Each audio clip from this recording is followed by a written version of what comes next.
Baik, saudara-saudara, saat ini saya akan menyampaikan khotbah dengan tema misi pembebasan.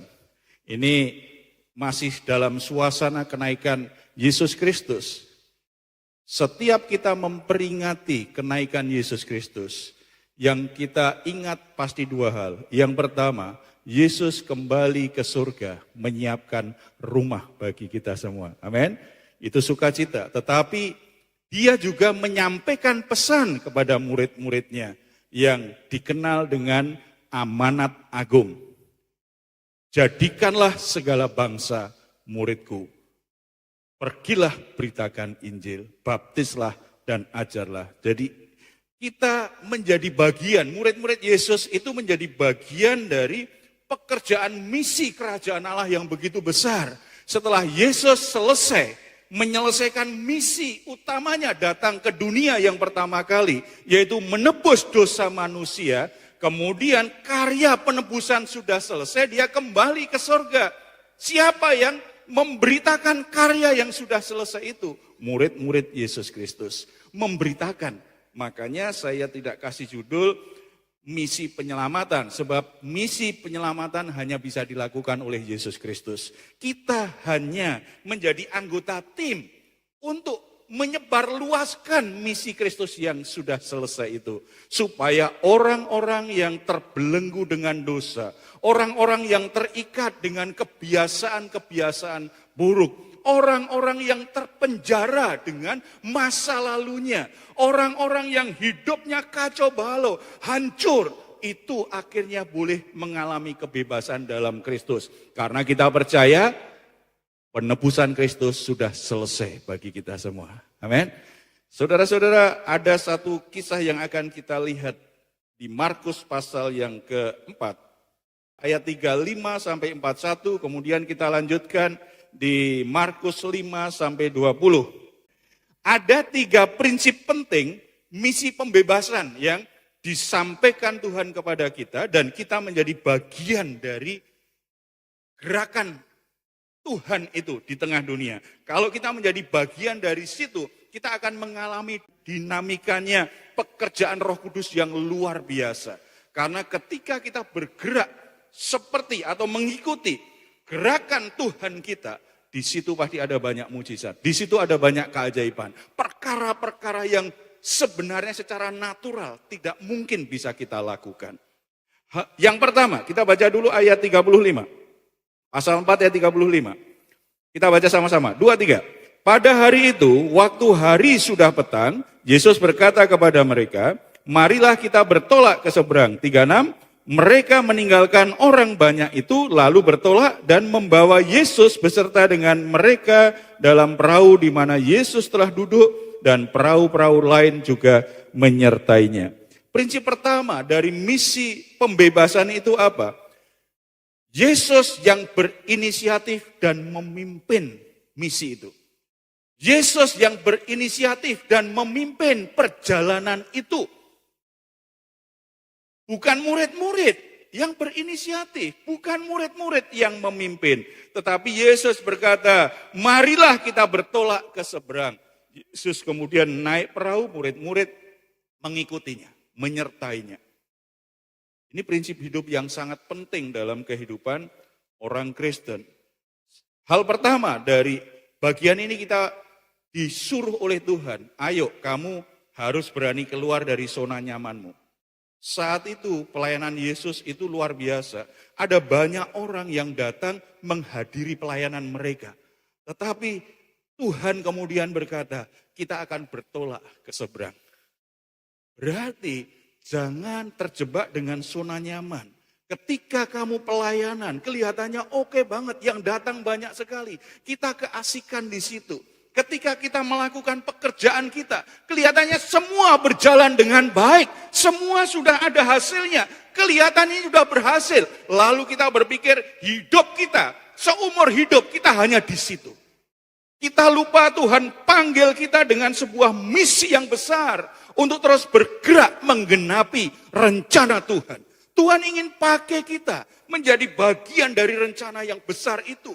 Yesus sudah menyelesaikan karya keselamatan. Tetapi masih banyak sekali yang belum diselamatkan. Mereka belum dibebaskan dari dosa-dosanya. Mereka belum dibebaskan dari ikatan roh jahat dalam hidupnya. Mereka belum dibebaskan dari hal-hal yang membuat mereka tidak bisa mengalami kedamaian, sukacita, dan kebenaran Tuhan. Kita sebagai orang Kristen, kalau kita sudah merasa diberkati Tuhan, puji Tuhan.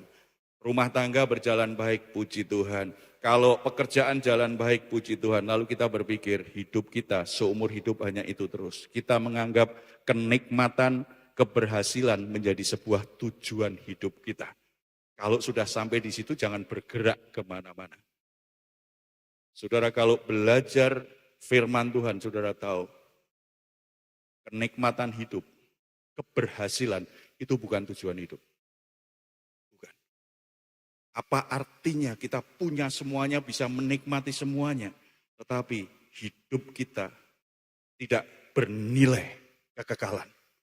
Apa artinya itu hanya sekedar hal-hal yang sifatnya materi, sifatnya fisik, mati juga habis. Apa artinya kita berhasil dalam pekerjaan, berhasil dalam karir kita, berhasil dalam bisnis kita. Tetapi ketika meninggal itu semua ditinggalkan di dunia ini. Kita boleh punya deposito 5 miliar atau kurang 10 miliar. Mau berapa lagi? Masih kurang. 1 triliun, silahkan. Tetapi apakah itu membuat hidupmu punya nilai kekekalan?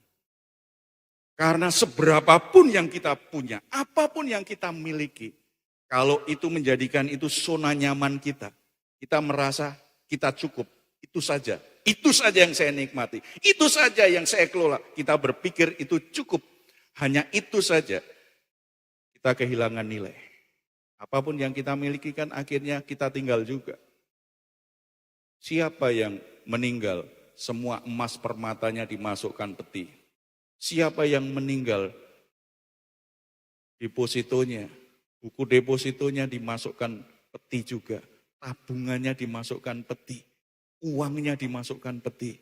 Siapa yang berani lakukan itu di zaman sekarang? Semua harus ditinggal. Sebab kalau dimasukkan peti, malah dibongkar kuburannya. Dibongkar kuburannya. Semuanya berhenti di situ. Tetapi biarlah apa yang sifatnya materi lahiriah sementara itu memiliki nilai kekekalan. Di mana seperti yang Yesus katakan, jangan engkau hanya mengumpulkan harta di dunia ini. Harta di dunia ini ngengat, karat itu bisa menghancurkannya. Tetapi kumpulkanlah harta di surga. Tidak ada pencuri yang bisa mencurinya. Saya baca berita bulan lalu tuh, ada orang mengumpulkan duit puluhan tahun. Setelah itu menangis luar biasa, yang dikumpulkan sudah ratusan juta kalau enggak salah itu orang pekerjaannya sederhana orangnya. Karena dia kumpulin uang kertas. Begitu dia lihat lagi semuanya dimakan rayap. Dia kumpulin puluhan tahun. Itu kan memang orang tua zaman dulu kan begitu, duit cukup ditaruh di bawah bantal kan.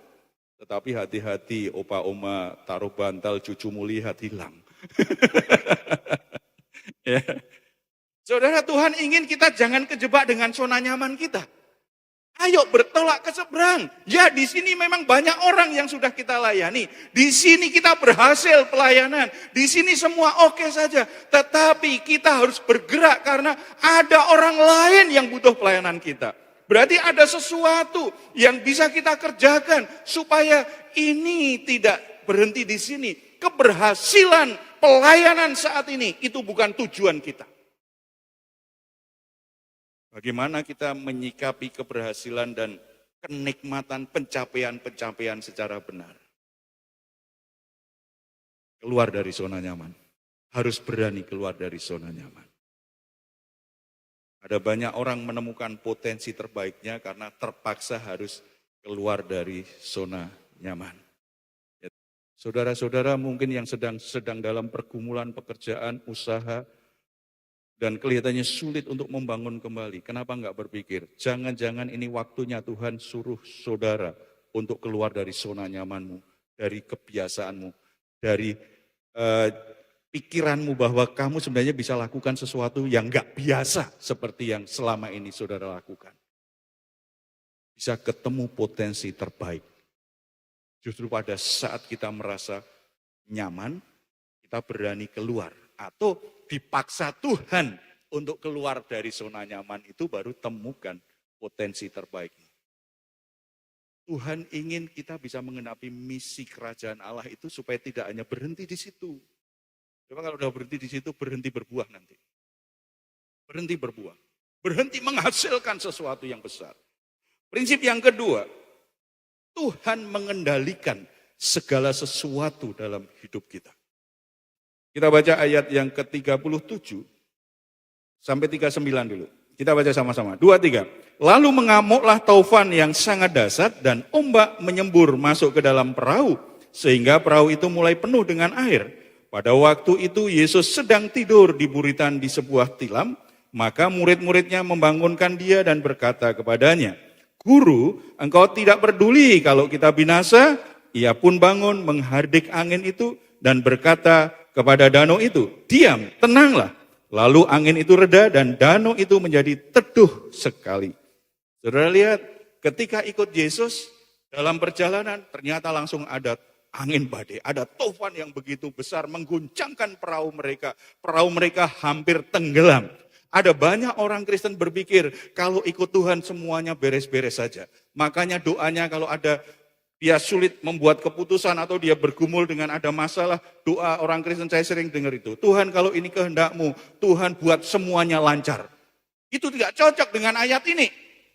Begitu murid-murid mengikuti perintah Tuhan, ternyata ada taufan, angin badai mengguncangkan perahu mereka. Gak lancar-lancar saja tuh. Kita aja yang mau. Kalau memang dari Tuhan buat semuanya lancar. Jadi kalau dari Tuhan pasti lancar. Enggak tuh.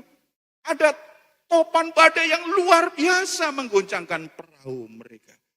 Jangan memahami hal-hal rohani itu berdasarkan keinginan kita sendiri dan apa yang ada dalam pikiran kita. Pahami apa yang dikatakan firman Tuhan.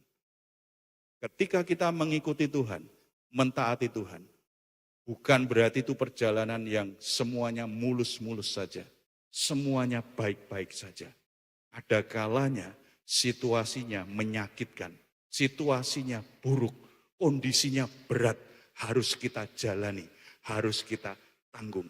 Tetapi kepastian yang Tuhan berikan, Tuhan mengendalikan segala sesuatu yang terjadi dalam hidupmu. Amin. Apapun keadaanmu, seberat apapun, goncangan seberat apapun, yang terjadi membuat saudara menjadi cemas, membuat saudara menjadi takut, membuat saudara merasa tidak berdaya lagi. Tetapi percaya, Tuhan tetap mengendalikan situasinya. Bukankah kita ingat firman Tuhan? Pencobaan-pencobaan yang kamu alami itu pencobaan yang biasa. Nah kalau biasa, berarti nggak ada yang luar biasa kan? Karena itu semua orang mengalaminya. Karena semuanya pernah terjadi sebelumnya. Di dunia ini sebenarnya cuma begitu saja. Apa yang sekarang terjadi, dulu pernah terjadi. Belajar saja apa yang dulu pernah terjadi. Supaya kita tidak terkejut, supaya kita tidak takut ketika ada situasi yang berat di masa kini. Bahkan firman Tuhan katakan, berbahagia, anggaplah sebuah kebahagiaan jika engkau mengalami berbagai macam pencobaan. Saudara-saudara, ada yang sedang punya pergumulan hari ini? Ada punya masalah? Puji Tuhan, saudara orang yang berbahagia. Benar. Kalau di Yakobus katakan pencobaan itu membuat kita akhirnya tahan uji. Membuat kita kuat. Kalau di sini Tuhan sedang ajarkan supaya imanmu yang kuat. Coba kita baca ayat 40. Ya, setelah ada badai kan Tuhan tinggal berdiri, kemudian Tuhan katakan, diam engkau badai. Berhenti, artinya dia kendalikan situasi buruk itu, Tuhan ubah, bisa hentikan itu. Lalu ayat 41, kita baca ya. Lalu ia berkata kepada mereka, mengapa kamu begitu takut? Mengapa kamu tidak percaya? Jadi problemnya adalah karena murid-murid itu dikuasai ketakutan ketika ada badai menerpa perahunya. Karena mereka dihantam oleh angin yang begitu keras. Ketika perahunya menjadi goncang, mereka menjadi ketakutan. Dalam ketakutannya, mereka mulai meragukan, gimana sih Tuhan ini? Tuhan mengajak kita menyeberangi danau ini, tetapi Tuhan diam saja, sementara kita hampir tenggelam. Bukankah itu juga yang seringkali jadi masalah kita sebagai anak-anak Tuhan? Ketika kita punya masalah, kita berdoa, kita berharap Tuhan menolong. Tetapi ketika kita berdoa, sudah berkali-kali sepertinya Tuhan enggak merespon. Masalahnya tidak selesai, bahkan mungkin tambah berat. Begitu masalahnya tambah berat, masalahnya tambah sulit diatasi. Kadang-kadang kita merasa mulai ragu, Tuhan benar-benar bisa dipercaya enggak ya? Tuhan benar-benar mengasihi aku enggak ya? Tuhan benar-benar ada bersamaku atau tidak ya? Kita kadang-kadang merasakan itu, tetapi biasanya agak sulit diungkapkan. Karena orang Kristen katanya kan enggak boleh khawatir. Orang Kristen kan enggak boleh, tetap percaya kan? Tetapi jujur kita sering mengalami itu. Kalau situasinya memang berat. Tuhan tidak menghakimi, tetapi Tuhan berkata, mengapa kamu takut, mengapa kamu tidak percaya? Tuhan ingin sebenarnya mulai masuk di hati mereka. Kamu perlu meneguhkan kembali imanmu. Kamu perlu mengalahkan ketakutanmu. Supaya kamu semakin kuat imanmu dan kamu sanggup mengatasi ketakutanmu. Kamu harus ketemu badai yang besar. Sebab kalau badai yang kecil bisa diatasi. Kalau masalah yang kecil kita bisa atasi. Tetapi kalau masalah yang besar kita tidak sanggup atasi. Di situ iman kita benar-benar terlihat kualitasnya. Apakah kita mudah khawatir, mudah cemas, atau mudah takut, atau tetap percaya di dalam Tuhan. Kualitas iman kita itu terlihat. Ketika Tuhan lihat kualitas iman kita ternyata sudah siap ini, dikasih kepercayaan yang lebih besar. Mudah bagi Tuhan untuk menolongmu, menyelesaikan masalahmu. Badai yang besar yang mau menenggelamkan perahunya aja, Yesus cukup berkata, diam kau. Langsung teduh. Apa masalahmu? Masalah ekonomi, sakit penyakit, masalah rumah tangga, masalah bisnis, masalah pekerjaan, sepertinya semua goncang dan hampir tenggelam. Yang kau butuhkan suara Tuhan, kuasa Tuhan yang berbicara, diam. Diam, semua masalah itu bisa terkendali ketika Tuhan menyatakan otoritasnya. Jadi apa yang membuat kita takut? Sebagai manusia kita masih bisa khawatir, benar? Sebagai manusia kita masih bisa cemas, kita masih bisa takut. Tetapi Tuhan ingin kamu tidak dikuasai kekhawatiran. Kamu tidak dikuasai oleh kecemasan, kamu tidak dikuasai oleh ketakutan. Sebab kalau itu terjadi, maka iman kita menjadi lemah. Ketika iman kita menjadi lemah, kita mulai kehilangan arah hidup kita. Kita hanya fokus pada masalah kita dan perasaan kita. Akibatnya kita kehilangan arah dalam hidup ini. Begitu kita kehilangan arah dalam hidup ini, maka kita memimpin keluarga tidak dalam arahnya Tuhan. Kita membimbing anak-anak kita tidak dalam arahnya Tuhan. Kita melayani pun tidak dalam arahnya Tuhan. Kita membangun bisnis kita tidak dalam arahnya Tuhan. Kita bekerja tidak dalam arahnya Tuhan. Kita kehilangan arah. Begitu kita kehilangan arah, maka hidup kita akan tenggelam. Ada anak muda di kelompok sel saya, dia minta didoakan. Kak, tolong doakan supaya saya tidak cepat emosi. Saya bisa sabar, lebih sabar. Saya ini kelemahan saya cepat marah. Apalagi kalau lagi lapar. Ya, apa? Doa saya apa? Saya tidak doakan, Tuhan tolong dia tidak mudah marah. Saya doakan, Tuhan hari ini beri dia pengalaman ketemu orang yang membuat dia emosi, yang menjengkelkan.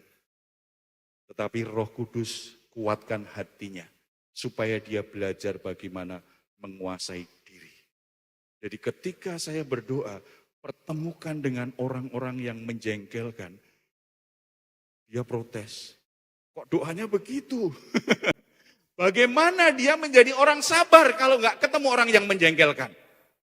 Bagaimana dia bisa sabar kalau ketemu orang yang semuanya baik-baik saja?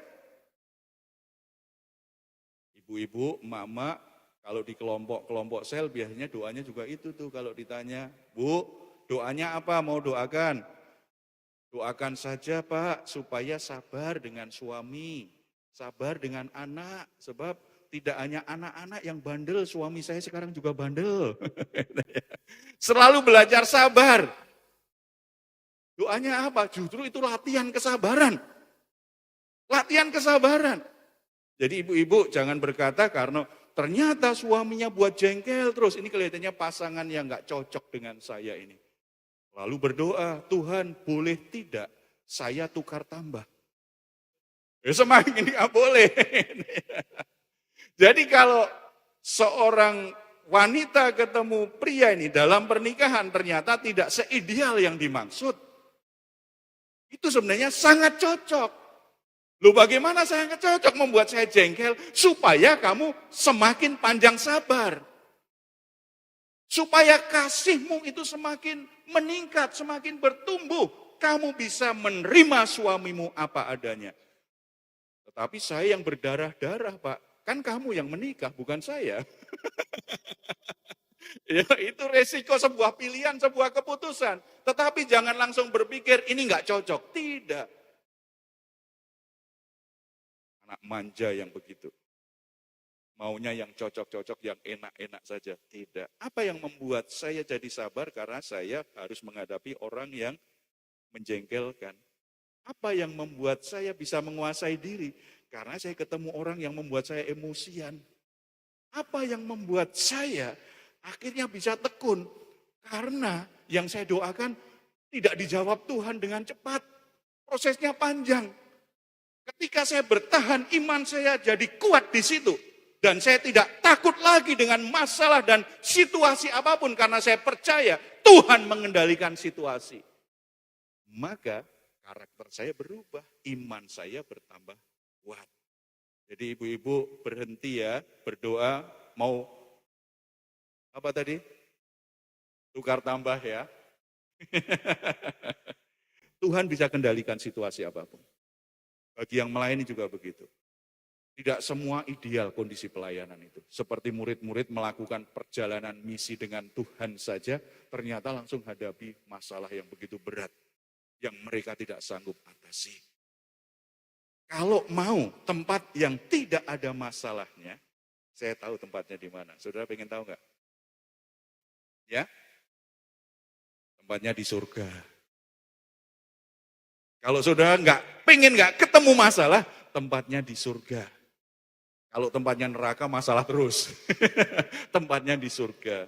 Nah kalau saudara ingin benar-benar tidak mengalami masalah di dunia, habis ibadah temui Pak Gembala, minta didoakan supaya cepat dipanggil Bapak di surga.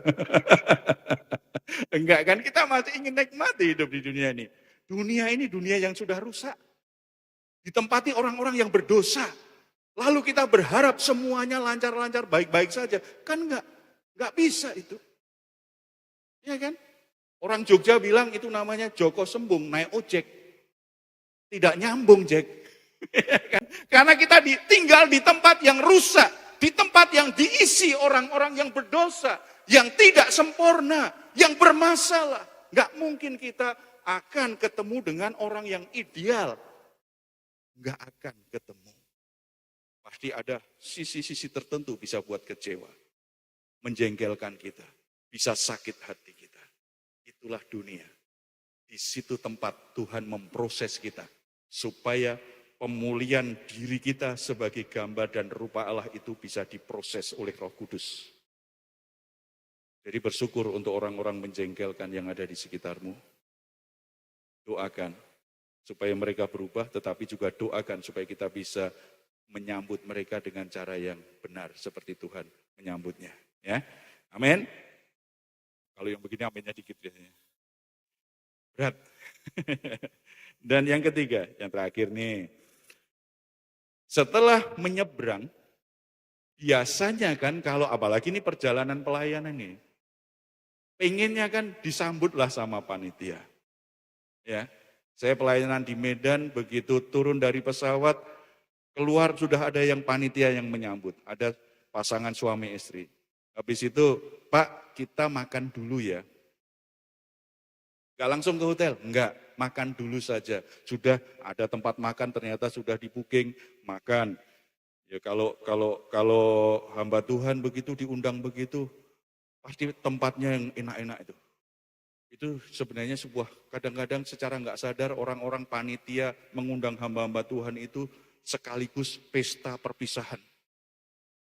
Karena makanan-makanan yang berbahaya bagi kesehatannya.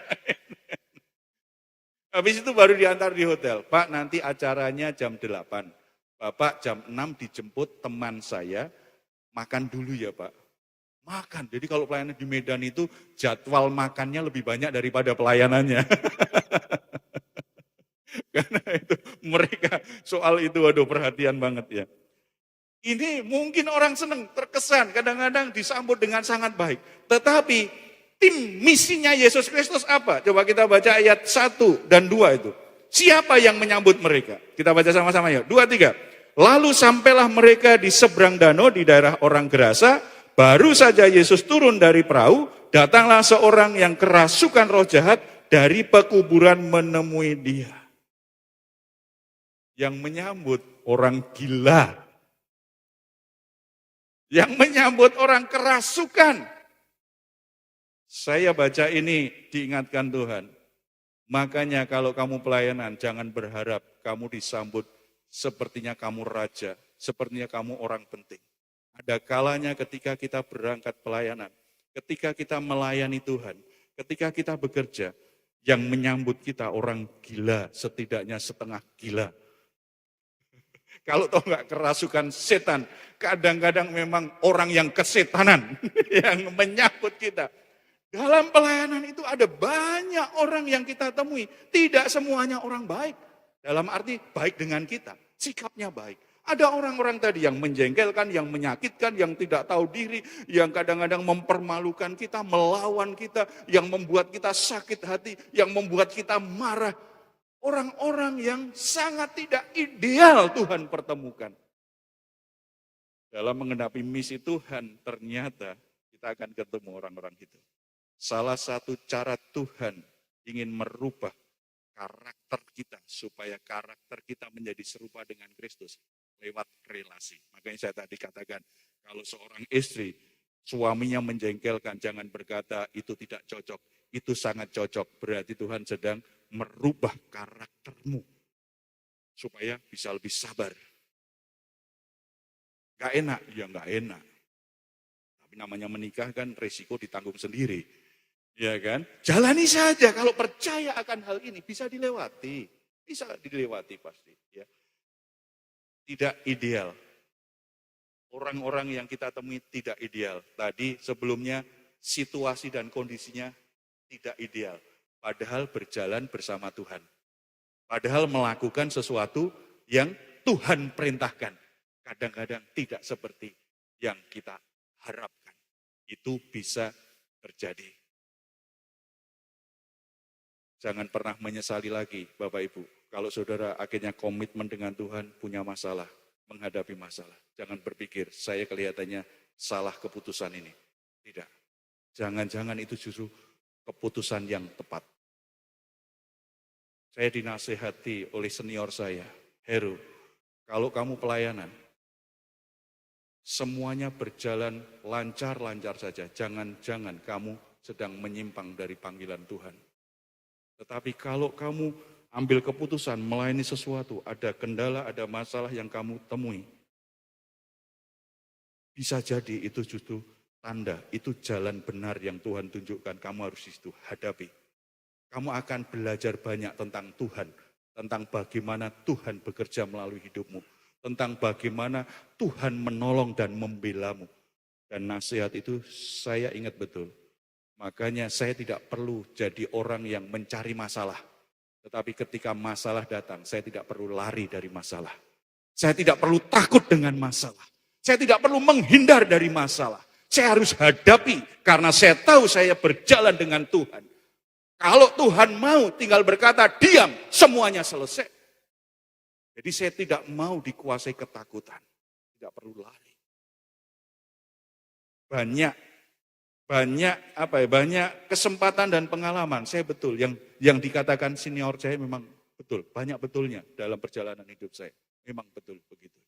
Sampai kita ketemu yang Tuhan maksud apa. Tetapi lewati badai dulu, lewatin konflik dulu, lewatin peristiwa-peristiwa yang enak dulu. Dari situlah kita akan ketemu yang sebenarnya. Yang ketiga ini bicara bahwa kalaupun kita ketemu orang-orang seperti itu, selalu ingat bahwa tujuan utama kita melayani, tujuan hidup kita yang utama sebagai orang Kristen, bukan sekedar supaya kita menjadi kaya, kita menjadi sukses, kita menjadi berhasil, kita menjadi orang yang hebat. Tujuan kita adalah menjadi saksi Kristus. Ketika orang gila itu menyambut Yesus, kemudian singkat cerita kan kalau kita baca Yesus lepaskan orang itu, lalu orang itu pengen ikut Yesus, itu di ayat 18 ya. Pada waktu Yesus naik lagi ke dalam perahu, orang yang tadinya kerasukan setan itu meminta supaya ia diperkenankan menyertai dia. Ayat 19 kita baca sama-sama. Yesus tidak memperkenankannya, tetapi ia berkata kepada orang itu, pulanglah ke rumahmu kepada orang-orang sekampungmu dan beritahukanlah kepada mereka segala sesuatu yang telah diperbuat oleh Tuhan atasmu dan bagaimana ia telah mengasihani engkau. Ini yang disebut kesaksian. Ini yang disebut bersaksi, saudara. Ceritakanlah, beritahukanlah kepada orang lain segala sesuatu yang telah diperbuat oleh Tuhan atasmu dan bagaimana ia telah mengasihimu. Jadi dua hal yang jadi penekanan. Apa yang dilakukan Tuhan atas hidupmu? Lalu bagaimana Tuhan mengasihimu? Bersaksi itu cerita itu aja. Makanya kesaksian sebenarnya tidak perlu 30 menit. Biasanya kan aksesorisnya, bumbu-bumbunya yang banyak tuh ya. Latar belakangnya dulu gitu, kayak mau buat skripsi aja kan. Latar belakangnya baru kisahnya. Enggak. Inti kesaksian ceritakan apa yang Tuhan kerjakan dalam hidupmu. Saudara pernah diberkati Tuhan? Ceritakan bagaimana Tuhan memberkatimu. Saudara pernah ditolong Tuhan? Ceritakan bagaimana Tuhan menolongmu.